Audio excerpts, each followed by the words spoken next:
Merci à toutes et à tous d'être là. Je suis très content de partager ce moment avec vous. Je commence sans transition parce que j'ai vraiment beaucoup de choses à vous dire et j'aimerais faire l'impasse sur le moins de choses possible en 40 minutes. Même si 40 minutes, c'est beaucoup, on réalise vite que c'est pas si beaucoup que ça. Alors, je pense qu'on a une très bonne illustration de ce qu'est un robot social là, avec un bender, hein, une bière et un cigare à la main. Je viens d'y penser, je me dis en fait, aujourd'hui encore, j'ai du mal à penser ce qu'est le robot social. Ça reste assez difficile, c'est une notion compliquée, et tellement compliquée qu'en fait, c'est l'objet de ma thèse. Si je devais la résumer en une question un peu directrice, ce serait la suivante: que signifie pour un robot d'être social? Donc mon enquête philosophique, elle commence, comme on peut s'en douter, avec l'étonnement que suscite son objet de recherche, le robot social. Ça a de quoi étonner à plus d'un titre, parce que déjà, les deux termes qui composent la formule robot social, quand on les prend sans roman, ne sont pas du tout clairs. Il n'y a pas de définition officielle du robot. C'est un terme qui vient de la science-fiction à la base, j'imagine que vous le savez. Et j'ai presque envie de dire que le concept de social est encore moins clair que le concept de robot. Alors quand on les met ensemble, bonjour pour savoir ce que ça veut dire. C'est aussi pas clair du tout parce que pour des esprits censément modernes comme les nôtres, qui fonctionnent à base de dichotomie, sujet-objet, on en a beaucoup parlé déjà, animé, inanimé, nature, culture, attribuer l'adjectif lié de façon adjectivale, attribuer l'adjectif social au robot, ce n'est pas quelque chose de très naturel, étant donné que le social, normalement, est réservé aux sujets, et les sujets, ce sont des humains. D'ailleurs, moi, dans ma thèse, je m'évertue, je ne suis pas le seul dans la littérature scientifique, bien entendu, loin de là, mais à essayer justement de dépasser cette dichotomie sujet-objet, précisément parce que ce ne sont pas, je pense, les bonnes catégories pour penser le robot social. Mais voilà que quand même cette formule contrarie un petit peu notre intuition. Le social, normalement, ce n'est pas pour les robots, ce n'est pas pour les objets. Sauf que le robot, ce n'est pas un objet. Et le robot, ce n'est pas non plus un sujet. Ça ne correspond pas. Et quand on parle de robot social, il y a quand même cette idée en dernière instance que le social serait une propriété du robot. La question est de savoir quel type de propriété, et c'est notamment de ça dont je voudrais vous parler aujourd'hui. J'anticipe un petit peu pour vous donner un aperçu. J'identifie dans la littérature et sur la base de réflexion personnelle 3 grandes réponses possibles à cette question de savoir que signifie pour un robot d'être social. La première, elle est centrée sur la notion archi-classique d'interaction. La deuxième sur la notion de fonction et la troisième sur la notion d'interactance. On trouve plutôt parfois le terme d'agentivité dans la littérature. Je lui préfère celle d'interactance. Donc, bien sûr, je vais expliciter tout ça. Et dans un dernier temps, je voudrais vous présenter une voie exploratoire qui est peut-être celle qui, à terme, fera l'originalité de mes travaux. Je vous préviens tout de suite, c'est un travail en cours. Donc, ça sera peut-être un petit peu frustrant pour vous comme pour moi parce que ça ne sera pas une conclusion définitive, mais j'aimerais quand même vous présenter ces réflexions. Cette 4e voie, c'est l'analyse de la socialité à l'aune du concept d'altérité. D'altérité qui, de fait, a un petit peu... même complètement l'effet de positionner la notion de social dans le champ de la morale, dans le champ de l'éthique. Ça s'inscrit dans une volonté de penser le robot de façon phénoménologique, c'est-à-dire du point de vue de l'expérience et du point de vue de la façon dont le robot se manifeste à notre perception, à nos sens et à notre interprétation. Pour reprendre une idée qu'avait développée Stéphane Vial, qui je crois est directeur de thèse, participe au Robotics by Design Lab. Dans sa thèse de doctorat, L'être et l'écran, il dit que... non, pardon, c'est dans un autre... mon temps, c'est le design, je crois. Il explique que le design n'appartient pas au champ des objets, mais au champ des effets. Je pense que c'est la même chose pour le robot. Le robot, c'est avant tout un effet, ce n'est pas un objet, ce n'est pas un sujet. Et cette catégorie des effets, de l'effectivité, elle a conceptuellement une force, c'est qu'elle permet de dépasser justement l'objectivité et la subjectivité. Il n'y a pas objectivité et subjectivité, il y a effectivité du robot. Et ce que j'essaye d'analyser, c'est précisément l'effectivité du robot sous l'angle de son altérité. Alors, je passe là-dessus. Commençons tout de suite par cette idée de social comme propriété. Donc, je le disais, il faut peut-être un peu, avant de rentrer dans le vif du sujet, préciser ce que peuvent être des propriétés. Traditionnellement, en philosophie, on identifie 4 types de propriétés. La propriété catégorique, qui est une propriété dont dispose une entité du fait de ses propriétés intrinsèques et non en vertu de ses interactions avec le monde. La propriété dispositionnelle, qui est une propriété elle aussi intrinsèque, mais dont l'expression dépend de facteurs extrinsèques. La propriété relationnelle, propriété qui émerge d'une relation entre deux entités, deux ou plusieurs entités, et la propriété systémique, qui est une propriété déterminée par le système dans lequel se trouve l'entité en question. Mes trois réponses vont se situer au niveau de la propriété dispositionnelle, relationnelle et systémique. Pourquoi pas catégorique? Parce que si le social est une propriété catégorique, ça voudrait dire qu'on peut être social tout seul. On peut en parler à la limite, mais ça n'a pas trop de sens a priori comme ça. Donc le social comme propriété dispositionnelle, propriété intrinsèque dont l'expression dépend de facteurs extrinsèques. Ici, c'est tout simplement le social comme vu sous l'angle de l'interaction. Le robot est social et dit social en vertu de ses aptitudes cognitives, entre guillemets, et physiques à l'interaction avec l'humain et ou avec d'autres robots. On voit que donc, le social est une propriété intrinsèque et que dans cette perspective-là, le robot va être immédiatement interprété comme une sorte de réflexe, comme un sujet de socialité. C'est lui qui interagit. C'est lui qui interagit en première personne. On dit, d'ailleurs, on sait très bien, le phénomène d'anthropomorphisme, etc., que vous connaissez aussi bien que moi, j'imagine, on ne dit pas ça interagit, on dit qu'il interagit. On les personnifie, ces robots. Donc, ils sont sujets de socialité. Et à cet égard, je trouvais qu'il y avait une distinction dans la littérature qui est intéressante à effectuer. C'est celle qui est proposée par Duffy et ses collègues. C'est un papier qui date, il date des débuts des années 2000, où il distingue le robot sociétal du robot social. Le robot sociétal, c'est un robot qui est fonctionnel. C'est un robot qui, contrairement au robot industriel, va réaliser ses fonctions au sein de la société et pas de façon isolée dans des usines dans lesquelles personne ne va jamais. L'exemple typique dont on peut parler, surtout dans ce contexte de pandémie, ce sont les robots de désinfection aux ultraviolets dont on a vu de plus en plus d'expérimentations voir le jour cette dernière année et demie. Le robot de désinfection n'a pas de compétences d'interaction sociale, a priori. Donc, c'est un robot fonctionnel, mais il est sociétal parce qu'il est au sein de la société. Les patients, par exemple, normalement, les patients ne le voient pas, mais le personnel soignant, eux, peut avoir affaire à lui. Et le robot social, à l'inverse, c'est le robot qui est en capacité socialement. C'est le robot qui va réaliser sa fonction quand il en a, et on verra que très souvent, il n'en a pas. Mais il est en capacité socialement, il va réaliser ses fonctions à travers l'interaction. Donc, le social perçu sous l'angle de la propriété dispositionnelle, en fait, conçoit le social comme un continuum. C'est une gradation, il y a des degrés de socialité. Le robot est plus ou moins disposé à l'interaction, donc il est plus ou moins social, ce qui déjà interpelle un petit peu. Qu'est-ce que ça veut dire? On est plus ou moins social. Ça peut nous emmener assez loin dans des considérations morales, notamment quand il s'agit de l'être humain. Il y a, pour tout un tas de raisons, des êtres humains qui sont moins armés que d'autres pour des interactions sociales. Sont-ils du coup des êtres moins moraux, par exemple? Question qu'on peut avoir, mais bien sûr, je la laisse de côté pour le moment. Quand on parle de continuum de socialité, on pense, je ne sais pas si les doctorants ici ont eu affaire à ce papier, mais un papier célèbre de Cynthia Brésil qui fait une classification des robots qui a été complétée par d'autres, mais elle continue de faire autorité presque 15 ans, 20 ans plus tard. C'est en 4 temps, donc il y a les robots socialement évocateurs, il y a les robots socialement communicatifs, les robots socialement réactifs, et enfin la fameuse catégorie, le parangon d'interaction qui est le robot sociable, selon Brésil. Je ne vais pas décrire ces catégories-là, je n'ai pas le temps, je vais juste faire un tout petit focus sur la catégorie du robot sociable. Le robot sociable, c'est tout simplement le robot qui interagit comme vous et moi.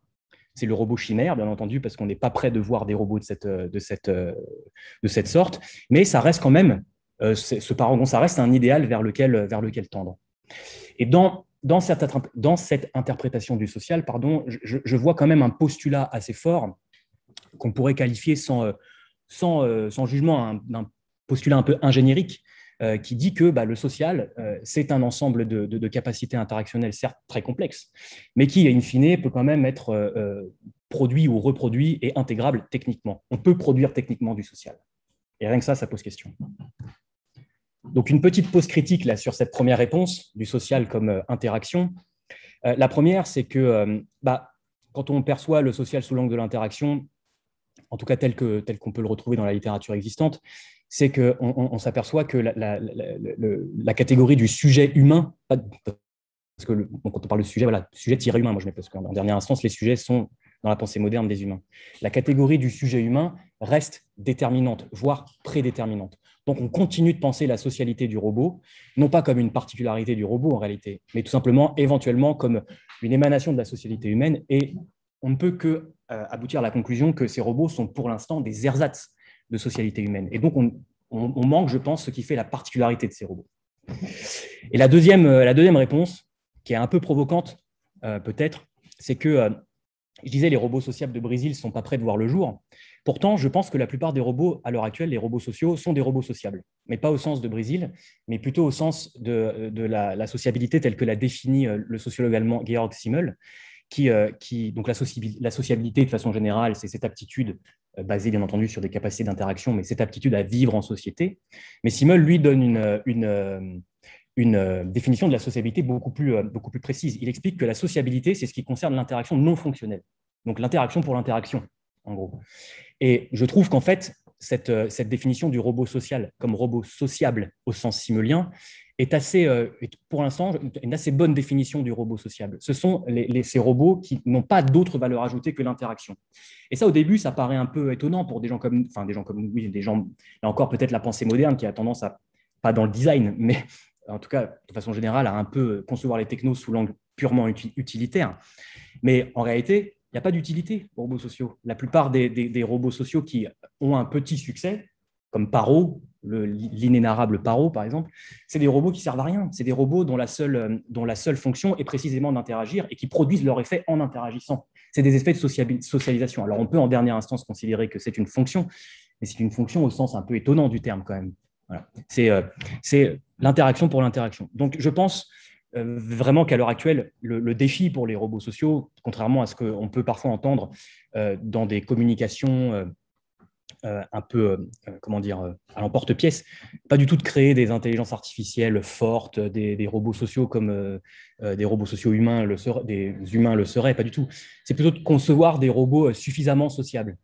Il y a Winnicott qui parlait de la maman suffisamment bonne, je crois. Moi, je vous propose de parler de robots suffisamment sociables. Le robot suffisamment sociable, c'est un robot dont le design, au sens large, favorise la réinteraction. On va réinteragir avec lui, on va avoir envie de réinteragir avec lui, mais pas forcément parce qu'il a une fonction précise. Donc après, là, on explore tout un pan du design qui consiste à voir comment on crée de la réinteraction. Et ça, c'est le défi principal. Mais la plupart du temps, dans mon expérience en tout cas, les fonctionnalités sont vraiment des prétextes.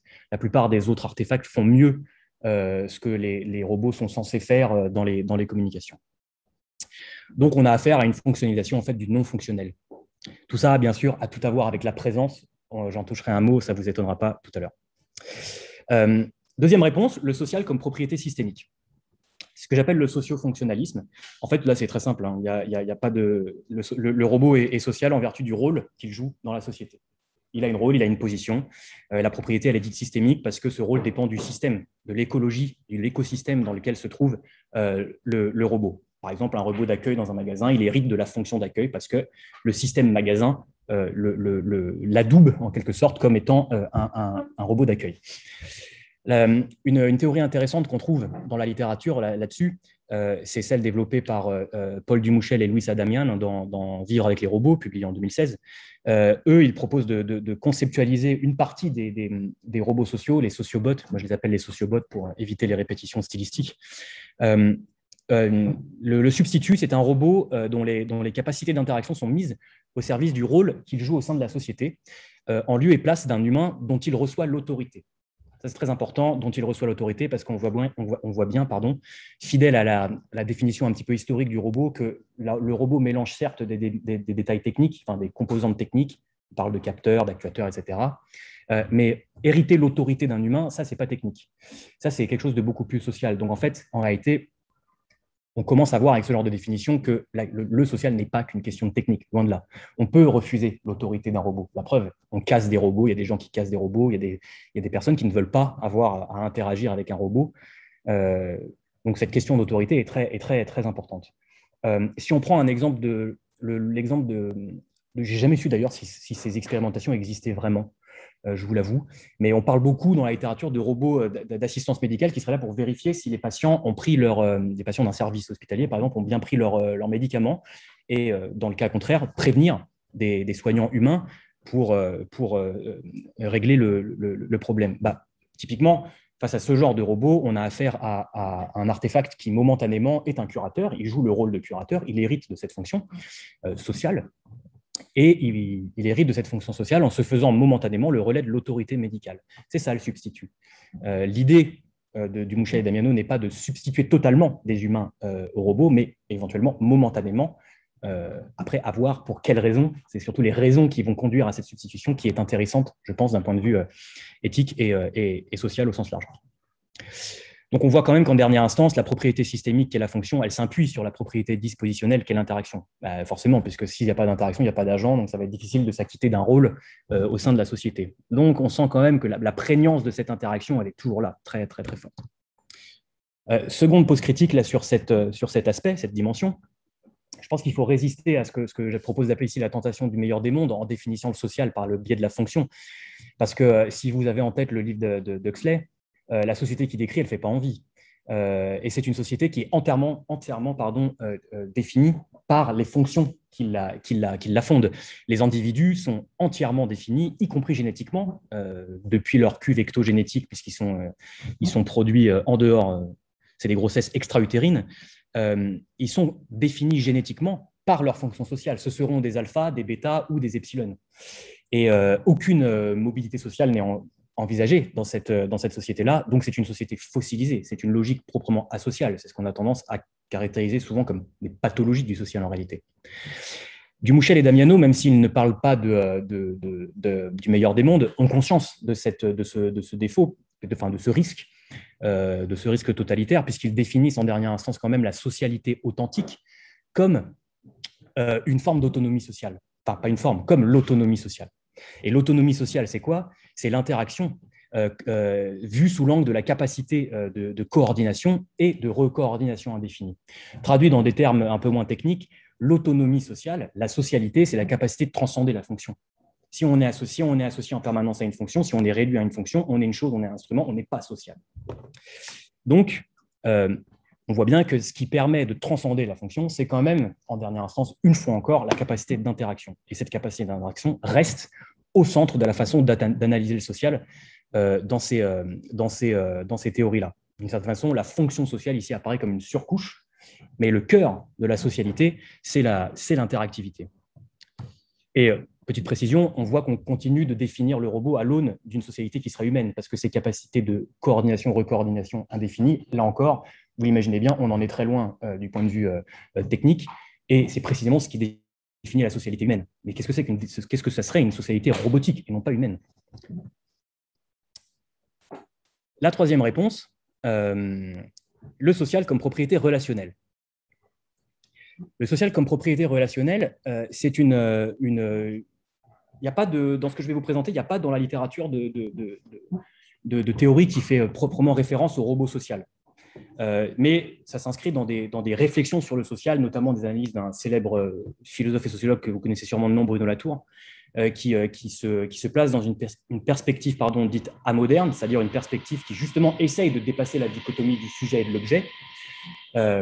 Et cette perspective, je lui ai donné le nom de la perspective de l'interactance.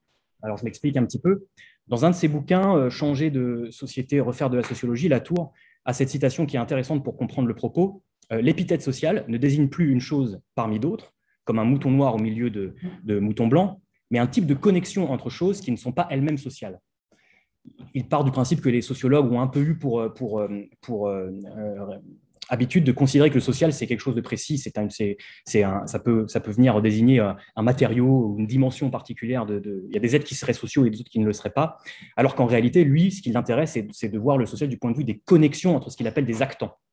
Alors, c'est quoi un actant? C'est une notion qui vient de la sémiotique à la base, et un actant, en fait, c'est toute entité humaine ou non humaine.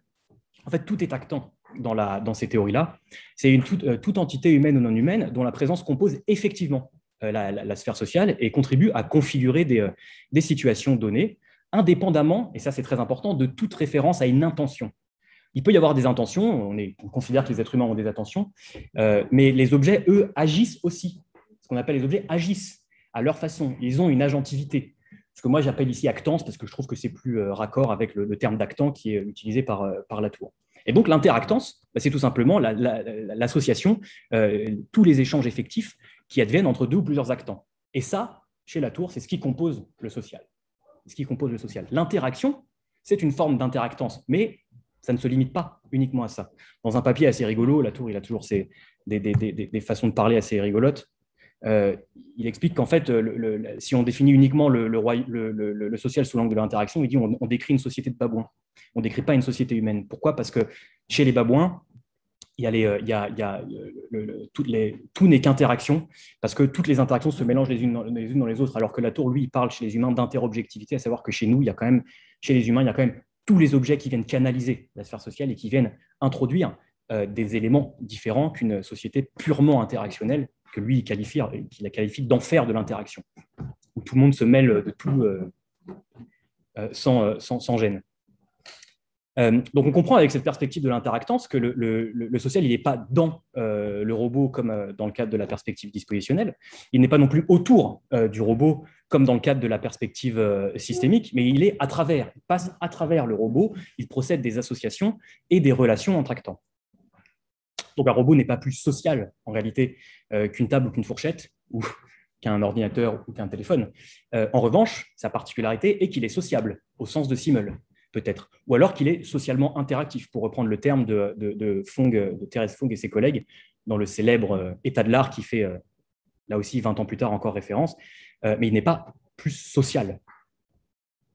Comprendre la socialité précise du robot, c'est donc étudier son interactance. Je passe là, je n'ai pas le temps, sur les types d'agentivité, les types d'actance que la littérature révèle, mais au jour. Mais je voudrais, pour parler d'exemples concrets, deux exemples. Un qui est tiré d'une étude ethnographique de Jody Forlitz, qui a étudié l'introduction de robots Roomba, donc vous les connaissez. D'ailleurs, la question de savoir si Roomba est un robot social, pour moi, se pose. Je ne suis pas tout à fait certain, puisque j'aurais tendance à considérer que les robots qui sont d'abord fonctionnels ne sont pas des robots sociaux.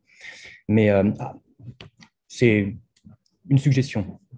Mais ce qu'elle constate, c'est que l'introduction des Roomba dans les familles versus d'autres familles où des aspirateurs plus classiques ont été introduits, c'est que le Roomba a eu pour effet de social, pour le coup, de plus intégrer les hommes et les enfants aux tâches ménagères. Vous me direz, ça consiste à programmer un robot, c'est pas bien compliqué. Mais ça a eu quand même cet effet d'intéresser, au sens propre, les hommes et les enfants aux tâches ménagères, mais ça a surtout eu pour effet de faire passer l'organisation du ménage qui était auparavant planifiée à une modalité de ménage plus opportuniste.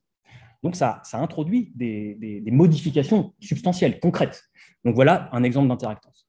Autre exemple, celui donné par James Wright, qui est un anthropologue qui a soutenu sa thèse en 2018 avec Paro dans une maison de retraite au Japon qui s'appelle Sakura, où il a constaté que, les effets habituels de socialisation de Paro, mais il a constaté qu'avec une résidente, il y a eu un effet de socialisation qui était en fait désocialisant, paradoxalement. C'est-à-dire que c'était une résidente qui n'interagissait plus beaucoup. Et avec l'introduction du Paro, elle est redevenue, sa sociabilité s'est accrue, mais uniquement avec le robot. Et elle a eu tendance à se replier sur elle-même avec le robot, ce qui a eu pour effet en réalité de perturber considérablement toutes les normes en vigueur dans l'institution qu'est la maison de retraite.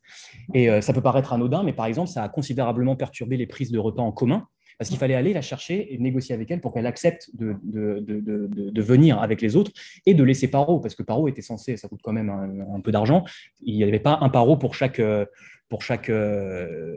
résident, donc il fallait un peu qu'il tourne ce Paro, mais elle ne voulait pas. Ça, c'est des effets d'interactance aussi, qui sont d'ailleurs très intéressants à étudier quand on parle d'éthique des robots. Donc, une autre précision, c'est que cette notion d'interactance, elle va aussi jouer là sur le statut perçu du robot. Donc là, on revient sur des notions plus phénoménologiques. Le statut perçu du robot, on l'a pas mal dit déjà depuis le début de cette journée, c'est le robot qui passe au sein d'une même interaction du statut d'agent social au statut de simple chose. C'est ce qui se passe avec Paro, par exemple. Dumouchet et Damiano citent de façon assez intéressante parle de robot lorsqu'il n'est pas en interaction face à face, mais qu'il fait parler de lui. Ils expliquent que ce n'est guère un interlocuteur, mais plutôt un facilitateur ou un prétexte. Il est ce dont on parle et non pas celui à qui l'on parle, contrairement à ce qui a lieu dans ces rapports un à un. Donc on voit bien, l'entité n'est pas la même en fonction de type d'interaction qui prend place sur la scène interactionnelle. Une autre chercheuse, Morana Alak, qui elle, fait état de conclusions assez similaires, mais par des biais tout à fait différents, explique qu'en réalité, le statut social du robot, il est négocié et renégocié en permanence, plutôt le statut ontologique du robot. Il est négocié et renégocié en permanence au sein d'un même contexte interactionnel. Et elle explique de façon assez claire que ce statut ontologique, il émane de deux éléments, les caractéristiques stables du robot, son design, etc., et des caractéristiques beaucoup plus instables qui, elles, émanent de l'interaction, qui sont des propriétés émergentes de l'interaction. Et en fonction, en fait, la variable d'ajustement, ça va être l'interaction.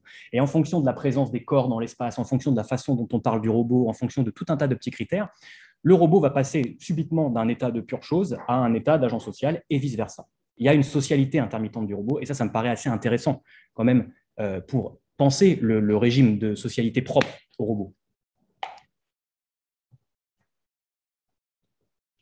Hop là, je suis bien plus dans les temps que ce que j'avais prévu.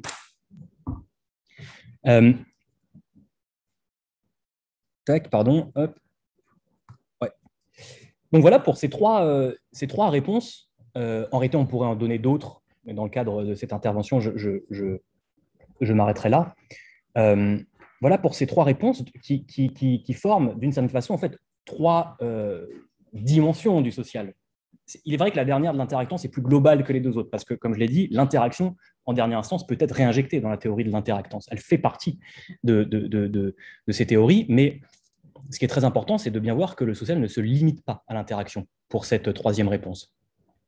Donc, ces réponses se complètent, et pour autant, elle me semble qu'elle laisse de côté quand même une dimension qui, personnellement, m'intéresse, à savoir la dimension immanquablement morale du social. Vous savez, quand on utilise le mot social, je travaille dans le social, il y a une connotation morale indéniable. Mais même indépendamment de ces considérations sémantiques, je ne sais pas si d'ailleurs le mot social a les mêmes connotations dans des langues étrangères comme l'anglais. Mais le social, en dernière instance, on peut quand même formuler cette hypothèse ou proposer cette idée que, quelle que soit la façon dont on conçoit, on peut le définir comme l'ensemble des modalités qui nous met en rapport les uns avec les autres, les unes avec les autres. Donc le soi, le rapport à autrui et le rapport d'autrui au soi.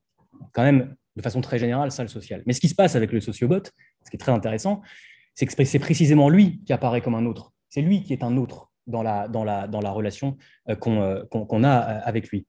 Et donc, voir, appréhender, comme je souhaite le faire, le robot sous l'angle du concept d'altérité, ça pousse à aborder la robotique sociale sous un angle un petit peu différent de celui dont on a l'habitude. C'est-à-dire qu'on passe d'une activité de production d'artefacts interactifs à une activité de production, de conception, je ne sais pas, de génération, à voir quel est le bon mot, mais de conception d'altérité artefactuelle.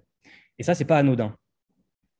Et la question que je me pose, c'est de savoir si cette altérité, elle est de nature morale, ou si c'est un donné purement phénoménologique, à savoir que on constate qu'en effet, il emprunte au registre de l'altérité, mais c'est un ersatz, tout simplement, point. Et il n'y a rien d'autre à en dire, il n'y a pas d'autre implication. Je pense que pour répondre à cette question, il faut au moins dans un premier temps, même si à terme, je ne vous le cache pas, l'idée sera certainement de dépasser cette caractérisation, mais il faut quand même essayer de la caractériser, la décomposer, pour dire ce qui fait sa spécificité à cette altérité. Et je pense, je peux vous le dire d'emblée, que cette altérité, elle a tout à voir avec cette notion de présence qui est si importante dans nos recherches respectives. Il y a d'une certaine façon, pour le dire rapidement et je vais développer, altérité parce qu'il y a présence. Pour être tout à fait clair, l'altérité ne fait pas trop partie du registre des notions utilisées en robotique. C'est un mot qui est assez peu utilisé. Moi, je me rappelle, j'ai même fait des entretiens avec des roboticiens qui ne connaissaient pas le mot, qui ont été le chercher pendant notre entretien, pas parce qu'ils sont ignorants, hein, mais le mot leur était inconnu. Donc, ils ont été chercher le mot pendant l'entretien. Donc, l'altérité ne fait pas forcément partie des notions clés en robotique, mais elle ne fait pas non plus partie des notions clés en philosophie des techniques, qui est mon champ de recherche privilégié. La seule trace, et donc ce qui m'intéresse là pour le coup d'un point de vue académique, c'est de voir comment la notion d'altérité, le concept d'altérité peut devenir potentiellement une clé de lecture intéressante, conceptuelle, pour penser des objets comme le robot. Pour être là encore très précis, à ma connaissance, la seule trace du concept d'altérité que j'ai pu trouver dans la littérature se trouve chez un philosophe américain qui s'appelle Don Heidi, et à sa suite un philosophe hollandais qui s'appelle Peter Paul Verbeek. Don Heidi conceptualise ça remonte aux années 70, conceptualise les artefacts comme des médiateurs de nos relations au monde. Un médiateur, c'est un concept très précis, ce n'est pas un intermédiaire. Un médiateur, contrairement à un intermédiaire, justement, c'est une entité qui laisse un peu d'elle-même dans l'acte de médiation, c'est-à-dire qu'elle co-constitue la chose qu'elle médiatise. Elle participe activement à la constitution de la relation. Donc, qu'est-ce que médiatisent nos artefacts pour Donald? Médiatisent nos perceptions.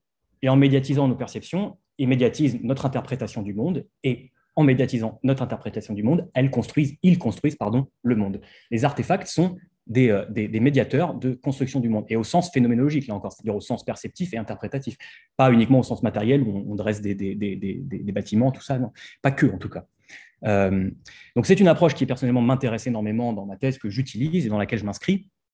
Et sur la base de cette théorie, Heidi propose 4 grands types de relations au monde qui sont médiatisées par les artefacts. Ce qu'il appelle les embodiment relations, les relations d'incarnation, typiquement les lunettes. Voilà, j'incarne mes lunettes et je vois le monde à travers elles. Les relations herméneutiques, typiquement donc ce sont les artefacts qui donnent accès à la réalité d'un point de vue symbolique, typiquement très simple, les thermomètres. On comprend, on arrive à jauger la chaleur ou la fraîcheur qu'il fait à partir d'une échelle qui est symbolique. Les relations d'arrière-plan, les background relations, typiquement, ça c'est les chauffages, hein, ou les lumières, ou on peut en imaginer plein d'autres qui façonnent en arrière-plan de notre existence la qualité, presque j'ai envie de dire, immersive de nos vies. Et la dernière, celle qui va nous intéresser ici, les relations d'altérité, les alterative relations. Les relations d'altérité, elles ont lieu avec des artefacts. Alors ces relations, pardon, je précise, sont cumulatives. Un même artefact peut nous engager dans diverses formes de relations. Les relations d'altérité pour Donheidi et pour Verbeek, c'est des relations qui ont lieu avec des artefacts qui manifestent une forme d'autonomie et, sur cette base-là, aussi une forme d'interactivité avec lesquels on peut interagir. Donc les exemples qu'il donne, je vous le donne en mille, il parle des robots, je cite juste le mot, il n'y a pas de développement plus précis sur les robots, mais il parle aussi des ordinateurs, il parle aussi on peut citer les tablettes tactiles, et il parle aussi je crois des distributeurs de billets de banque ou des machines pour obtenir des billets de train. Ça, ce sont des quasi-autres dans leur formulation. Le quasi étant un peu dérangeant parce qu'il s'agit de savoir comment on peut enlever ce quasi pour penser authentiquement une altérité artefactuelle. Donc, l'altérité, les relations d'altérité semblent comme ça tout avoir à faire, encore une fois, avec cette interaction, cette indépassable interaction qui caractérise les robots sociaux. Sauf qu'il y a quand même quelque chose qui peut paraître étonnant, c'est que interagir avec une tablette tactile et interagir avec un robot social, ce n'est pas du tout la même forme d'interaction. Avant même de dire que c'est une interaction sociale, la modalité d'interaction, la façon dont l'interaction se présente à nos sens immédiatement, comme ça, ce n'est pas du tout la même. Et je pense que ça a tout à voir avec l'idée que le mode d'existence de ces objets n'est pas le même. Le mode d'existence de ces objets n'est pas le même. Pourquoi? Parce qu'une tablette, en dernière instance, quoi qu'en disent Heidi et Verbeek, je pense que la tablette conserve quelque chose du mode d'existence de ce que Heidegger a appelé l'ustensilité dans Être et Temps. L'ustensilité, c'est un concept très simple, c'est tout simplement ce mode d'existence qui fait que les objets, quand on les utilise, et il parle plus précisément aussi des outils, qui est un type d'ustensile, les objets, les outils, les ustensiles ont pour effet de se retirer du champ de la conscience au profit de la tâche qu'ils permettent d'accomplir. Typiquement, vous utilisez un marteau, vous ne pensez pas au marteau, vous pensez au clou que vous allez clouer et vous pensez à ne pas vous faire mal aux doigts. C'est pareil avec la tablette. On ne pense pas à la tablette, on pense à ce qu'elle projette, on pense au film qu'on regarde, on pense au traitement de texte qu'on est en train d'écrire, etc. Avec le robot, c'est complètement différent. Avec le robot, je pense que justement, le robot, lui, il a pour mode d'existence de se maintenir dans la présence. Il a pour effet, normalement, je pense qu'on peut dire même presque normativement qu'un robot social réussi, c'est un robot qui ne se retire pas du champ de la conscience. D'ailleurs, en général, quand on les oublie, quand ils arrêtent d'être présents, c'est des choses, c'est plus des sujets, même si je pense que ce ne sont pas des sujets, mais c'est qu'ils sont dysfonctionnels. Il y a même des nombres de roboticiens qui vont jusqu'à dire que la fonction de leur robot, c'est la présence. On a parlé de Paro, mais on a parlé de Qt aussi. Qt, c'est écrit, j'ai vu sur leur site, c'est écrit sur leur en gros, dans leur première page, je crois, c'est comment ils disent, la présence. J'ai oublié, je retrouverai le truc, mais le mot présence, c'est voilà, Qt est une présence. Qt, il est intéressant d'ailleurs parce que pour en parler longtemps. Il est social et quand il devient fonctionnel, il est plus social, j'ai l'impression. Mais c'est une présence. Donc, je pense que ce mode d'existence du robot social, c'est la présence et c'est ce qui, à l'heure actuelle, je qualifie de mode d'existence d'altérité. C'est un autre parce qu'il est présent. Il y a précisément ce lien entre altérité et présence qui, bien entendu, maintenant qu'on l'a dit, il faut un petit peu la caractériser. Et si là encore, je rentre dans une sorte de plus grande granularité encore et que j'essaie de caractériser un peu plus précisément, je citais Stéphane Vial tout à l'heure, c'est pas pour rien, parce que j'ai trouvé très intéressant, là cette fois c'est bien dans sa thèse de doctorat, publiée, L'être et l'écran, il développe ce qu'il appelle une ontophanie du phénomène numérique. Ontophanie, mot barbare, qui désigne tout simplement la façon dont l'être du phénomène numérique apparaît à nos sens, nous apparaît. Moi, ce que je me propose de faire, dans un premier temps, c'est de proposer une ontophanie sociobotique. C'est quoi de quoi se compose l'apparaître du robot social? Et je pense que cet apparaître se compose de présence, mais il faut rentrer un peu dans le détail. Et j'identifie, Stéphane Vial, il identifie 11 caractéristiques pour le phénomène numérique. Moi, j'en identifie pas autant. Pour l'instant, j'en identifie 4 qui peuvent en fait après trouver des sous-catégories, bien entendu. Mais ces catégories sont donc ce que j'appelle le psychomorphisme, dans un premier temps. Tout simplement, l'idée que les robots manifestent quelque chose comme une intériorité. Ils donnent l'impression qu'ils ont une intentionnalité. Premier élément et là je ne vous apprends rien, un premier élément qui manifeste la présence. Le deuxième, c'est le polymorphisme. Ce n'est pas un phénomène en soi, mais ça renvoie au phénomène qu'est le corps, justement. Le robot a une corporalité. C'est pour ça que j'ai longtemps eu tendance à considérer que les enceintes connectées sont des robots sociaux. Et en réalité, c'est plus problématique parce que leur corps est tellement anecdotique. Leur corps se perd dans les... moi, je me rappelle, je vais chez des gens... le truc est perdu au milieu de leur peau à crayon, machin, on ne le voit même pas. Donc, la corporalité, elle existe, mais elle est tellement peu importante que c'est conceptuellement difficile. Mais comme le dit très bien d'ailleurs dans un de ses articles de Mixiyama, en fait, la notion de corps n'a rien à voir avec la notion de forme. Parce que la notion de robot, pardon, n'a rien à voir avec la notion de forme. Il peut avoir un corps humanoïde, mais la plupart du temps, il n'en a pas. D'ailleurs, on sait que la forme humanoïde pose plus de problèmes qu'autre chose, en dernière instance. Le troisième phénomène, c'est bien entendu l'interactivité, là aussi du point de vue phénoménologique, c'est-à-dire que l'entité se présente automatiquement comme quelque chose avec quoi on a envie d'interagir, qui se présente. Il y a une sorte d'affordance sociale à ce niveau-là, c'est-à-dire qu'on l'interprète immédiatement comme étant interactif. Et la quatrième caractéristique, moi, est celle qui m'intéresse le plus, et dont on a en fait déjà aussi un petit peu parlé avec des termes différents, l'ambiguïté, c'est tout simplement cette idée qu'un robot social, en fait, ça a une ontophanie très particulière. Ça n'a pas une ontophanie sociale qui est celle de l'humain, parce que précisément, il y a une alternance entre agent social et chose. Il y a une alternance entre des moments flamboyants d'interactivité où vraiment on va trouver ça génial et des moments où on va trouver ça complètement nul. Et en fait, plutôt de se dire que c'est nul, ce qui est intéressant, c'est de voir qu'en fait, ça fait partie du phénomène et de l'altérité du robot. C'est peut-être cette dernière caractéristique qui, je trouve, moi, fait le plus la part belle à ce qui pourrait être un début d'altérité du robot. Et c'est une idée notamment aussi que soutient par des biais un peu différents l'anthropologue Emmanuel Grimaud, qui dans un article très intéressant à multitude qui s'appelle Le robot oscille entre inerte et vivant. En fait, voilà, tout est dit, le robot est oscillatoire. L'ambiguïté, on aurait pu appeler ça la versatilité ou l'oscillation. Et c'est ça qui est intéressant. C'est de voir qu'en réalité, le robot, même quand il tombe en panne, il reste présent. Il reste présent pour tout un tas de raisons. Il nous agace. Il nous fait faux bond pendant on connaît tout ça, pendant des présentations. Mais c'est ça le robot à l'heure actuelle. C'est ça. Et donc, pour conclure, il me reste 1 minute, je vais essayer d'être rapide. Ce qui m'intéresse maintenant dans les travaux à venir, d'ici la fin de l'année, c'est puisque il me semble que l'altérité se prête assez bien à sa caractérisation, plutôt la présence se prête assez bien à cette caractérisation de l'altérité du robot. Ce qui m'intéresse, parce que l'idée, c'est quand même d'avoir une thèse aussi appliquée que possible, donc une thèse d'éthique en philo, c'est de savoir si ça a un sens de parler de présence morale. Qu'est-ce que ça peut être une présence morale? Est-ce que le fait d'être présent, déjà, de générer de la présence, ça situe automatiquement le robot dans le champ de l'éthique et dans le champ de la morale? Ou alors pas du tout? Et quelle que soit la réponse en réalité à cette question, je m'interroge aussi de savoir comment on construit de la présence morale. Parce que la présence, elle est intéressante précisément parce qu'elle permet de dépasser la dichotomie sujet-objet. C'est un effet de présence, un effet d'altérité. Pas besoin de faire appel au sujet, à l'objet. De toute façon, c'est aporétique. Ça mènera à une impasse. La présence, par contre, c'est plus intéressant. Et ce qui est intéressant aussi, dans une perspective de design, c'est de voir comment on peut concevoir une médiation éthique de présence robotique. Et je conclurai avec juste une petite réflexion là-dessus. En gros, très schématiquement, bien entendu, je ne fais pas honneur à l'état de l'art sur la question, mais on peut dire qu'il y a deux écoles.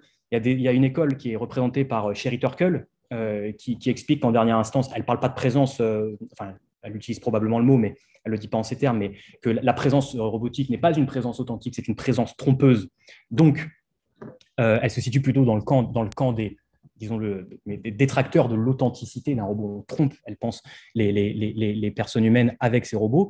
Et elle se situe dans un registre moral, on va dire, qui assigne de façon a priori une certaine ontologie au robot, la tromperie. Et elle définit des caractéristiques de façon a priori. Et elle explique pour quelles raisons, selon elle, ça ne peut pas faire partie de la communauté morale. Et vous avez un autre bloc d'auteurs qui, par des approches très différentes, mais comme Mark Kuckelberg, David Gunkel ou Dumouchel et Damiano, qui eux, se placent plutôt du point de vue aval et qui disent « laissons le robot produire ses effets pour ensuite voir comment construire une éthique ». Ce qui m'intéresse, moi, en fait, je me dis aucune de ces deux, je trouve que aucune de ces deux situations ne sont véritablement satisfaisantes parce qu'en réalité, même si on laisse le robot produire ses effets, en dernière instance, il faudra bien quelqu'un pour décider de qu'est-ce qui est acceptable ou pas acceptable, qu'est-ce qui est vertueux ou pas vertueux. L'idée que je propose un petit peu naïvement, c'est d'essayer de trouver une valeur qui pourrait être une valeur universelle, qui pourrait trouver, bien entendu, son adaptation en fonction des contextes culturels, mais une valeur universelle. Et je me dis que cette valeur universelle, en ce moment, on en parle beaucoup, c'est celle du soin. Et ce qui m'intéresserait, c'est de proposer une définition du robot social comme étant un robot soignant. C'est quoi un robot soignant? C'est quoi une présence soignante? On définit un socle de valeurs en amont qui définissent le soin, on conçoit le robot à partir de ce bloc de valeurs, et ensuite, a posteriori, on continue l'éthique, parce que l'éthique ne s'arrête pas du tout une fois que le robot est conçu, bien entendu, et on voit comment, par rapport au socle de valeurs qui a été identifié, on peut faire des réajustements, discuter, mais on est encadré de A à Z. Voilà, merci beaucoup.